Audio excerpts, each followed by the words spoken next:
boys and girls. Today's book is called The Wednesday Surprise by Eve Bunting, illustrated by Donald Carrick. Remember, the author writes the words and the illustrator does the pictures. So let me show you this cover. What do you notice? Or who do you see? I see a little girl, and I think that's her grandma. And in this story, they're planning a surprise. Can you guess what that surprise is going to be? Let's see if your surprise is right. Now remember, as I read this, we're going to pay attention to dialogue, what the characters say, the pictures, how the characters look, and then we're going to think about our family, right? All these books are about family and what's it like to be in a family. So think about it, how it connects to you or how you can relate it to your life. I like surprises, but the one Grandma and I are planning for Dad's birthday is the best surprise of all. We work on it on Wednesday nights. On Wednesdays, Mom has to stay late at the office, and my brother Sam goes to basketball at the Y. That's when Grandma rides the bus across town to stay with me. So we already know what that surprise is, right? It's a birthday party for the dad. There's the little girl. I watch for her from the window, and I blow out on the glass to make breath pictures while I wait. When I see her, I call, "Sam, she's here!" And he says it's okay to run down the long stairs, and wait by the door. "Grandma," I called. Have you guys ever done that? Breathed on glass and then? Yeah, I have too. "Anna," she says, hurrying, her big cloth bag bumping against her legs. We meet and hug. She tells me how much I've grown since last week, and I tell her how much she's grown too, which is our joke. Between us, we carry her lumpy bag upstairs. I show Grandma my breath picture, if it's still there. Mostly she knows what it is. Mostly she's the only one who knows what it is. Boy, I can tell right away that they have a really good relationship, right? They're super close. So I'm already thinking about my grandma, right? I'm connecting that to my life. On Wednesday nights, we have hot dogs. Have you heard from your dad? Grandma asked Sam. He'll be back Saturday, same as always, Sam says, in time for his birthday. His birthday? Grandma raises her eyebrows as if she's forgotten all about that. Grandma is some actress. When Sam goes, she and I do the dishes, and then we get down to business. What do you think that meant when the little girl says, "Grandma's some actress"? That means the grandma's pretending not to remember, right? Like, oh yeah, it's his birthday, I forgot. But they're planning a surprise.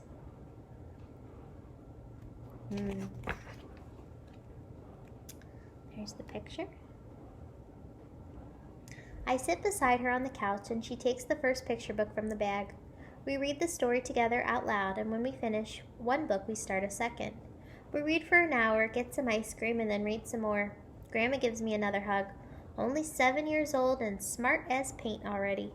I'm pleased. They're all going to be so surprised on Saturday, I said. So what do you think the grandma and the girl are doing? Or what do you think they're doing for the surprise party? They seem to be planning it, right? She says they're getting down to business, so they must be doing something for the party. But they're just reading books. I wonder what that has to do with the party. Can you make a guess? Let's see if we're right. Keep it in your head. When Sam comes home, we play card games, and when Mom comes home, she plays too. You'll be here for the birthday dinner, Mom asks Grandma as she's getting ready to go. Oh yes, the birthday, Grandma says vaguely, as if she's forgotten again. As if we hadn't been working on our special surprise for weeks and weeks. Grandma is tricky. I'll be here, she says. Man, I wonder what their surprise is. Sam walks Grandma to the bus stop. As they're going down the stairs, I hear him say, "What do you got in this bag, Grandma? Bricks?" That makes me smile. Dad comes home Saturday morning, and we rush him with our happy birthdays. He has brought Sam a basketball magazine and me a pebble, smooth and speckled as an egg, for my rock collection. I found it in the desert, close to the truck stop, he says. It was half covered in sand.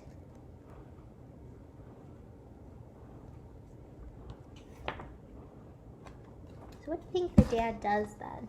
It says a truck stop. He might know.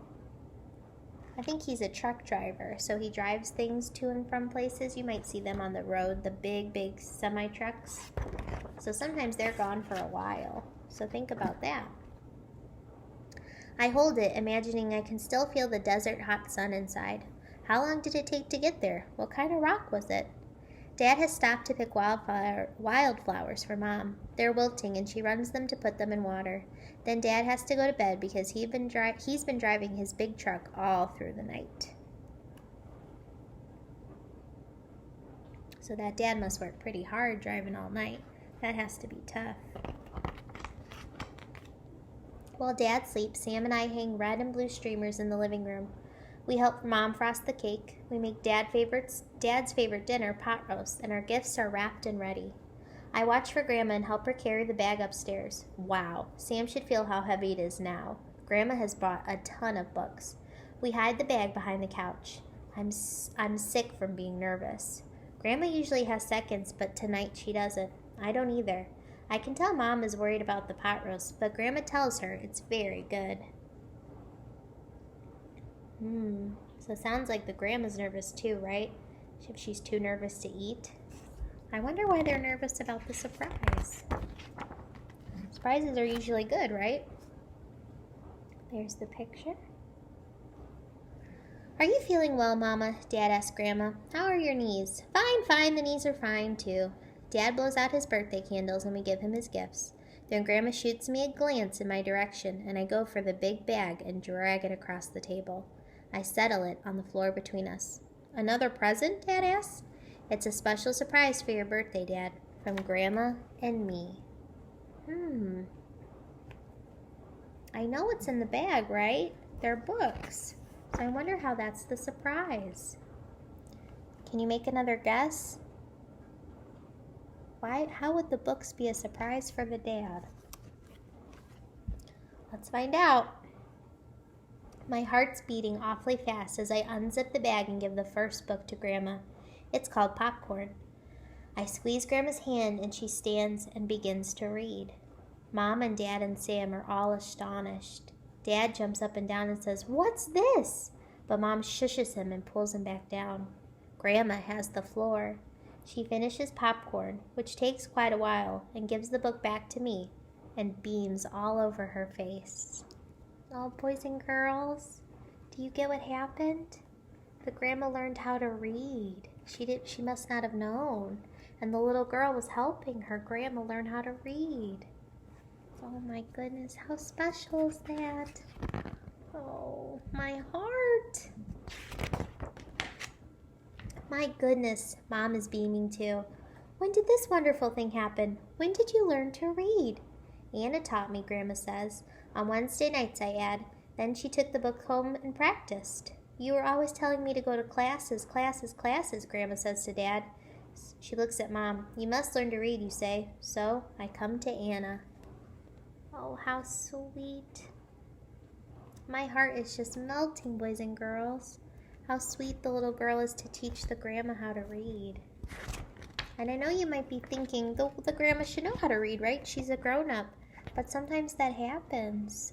Older people might not know how to read, which is really sad, right? Because they can't read books or anything. So maybe something happened to the grandma that she didn't learn, or maybe she couldn't go to school. But how wonderful now that she knows. I giggle because I'm so excited.